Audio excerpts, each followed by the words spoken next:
Hi friends, good morning. I hope आप लोगों को मेरी वीडियोज़ अच्छी लग रही होंगी और कुछ इन्फॉर्मेशन उससे मिल रही होगी। तो बेसिकली फ्रेंड्स, आज का मेरा टॉपिक है कि how to get repeat business और कस्टमर सर्विस के बारे में मेरा आज का टॉपिक है। तो बेसिकली इसमें मैं क्या आपको अपने एक्सपीरियंस से और जो भी मेरा एक्सपीरियंस है और जो मैंने जो चीज़ें देखी हैं उसके हिसाब से मैं आपको कुछ ब्रीफ करना चाहूँगा कि how to get repeat business. ये हॉस्पिटैलिटी के लिए ही नहीं है, बेसिकली ये और भी इंडस्ट्रीज़ में भी लागू होता है। तो उसमें बेसिकली पॉइंट्स हैं, जैसे गेस्ट या जो भी आपका कस्टमर है, फर्स्ट थिंग इज़ दैट उसके साथ आप पर्सनल कनेक्ट बनाइए। पर्सनल कनेक्ट कैसे बनता है? अभी आपके पास 100 कस्टमर हैं, उसमें से 90 लोग तो ऑलमोस्ट ऐसे होंगे जो आपसे अच्छे से बात करना चाहेंगे। कुछ लोग होते हैं जो बात नहीं करना चाहते हैं, they want to keep it personal और something, but most of the people ये जो बाहर आ रहे हैं आपके कस्टमर हैं, they are coming out and coming to your place and तो आप उनसे पर्सनल कनेक्ट बनाइए। First thing is that. और दूसरा है personal connect means exchange numbers, sir आप दोबारा आएंगे तो मेरे को कॉल कर दीजिएगा और वो सब। तो ये first very important thing is in like repeat business है आपका पर्सनल कनेक्ट। दूसरा है understanding the need of the guest और नीड ऑफ द कस्टमर।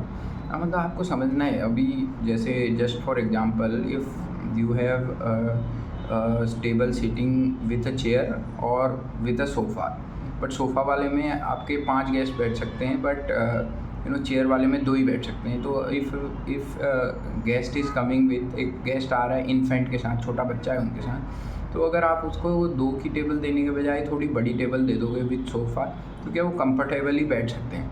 तो you have to do that for the guest, for the customer. तो छोटी छोटी जो चीज़ें होती हैं, अगर आप उसके लिए करेंगे, he will come repeatedly with you, और वो जो कनेक्ट है डेफिनेटली वो बन जाएगा।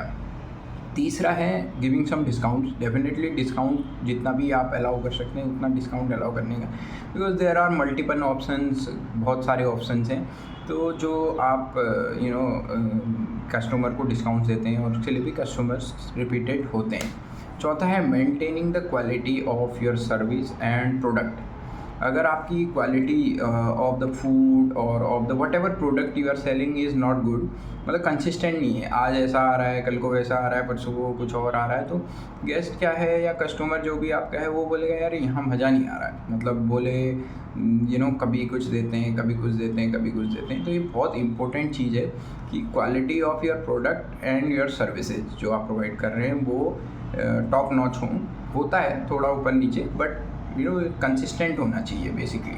तो ये आज के मेरे पॉइंट्स थे। अगर आपको अच्छे लगे होंगे तो hope in your business and in your area where you are working you can apply those. और बेसिक है इन्फॉर्मेशन, वैसे तो सबको ये पता ही रहती है, बट इसमें जो भी हम कभी कभी जस्ट अगर हमें रिमाइंड होता है तो बहुत सारी चीज़ों में फिर हम उसको यूज़ करते हैं। तो kindly use this points wherever you are working और you have your own business I think. तो आप लोगों को ज़रूर कस्टमर सर्विस और रिपीटेड कस्टमर लाने में और रिपीटेड बिजनेस लाने में ये हेल्प करेगा। Thank you.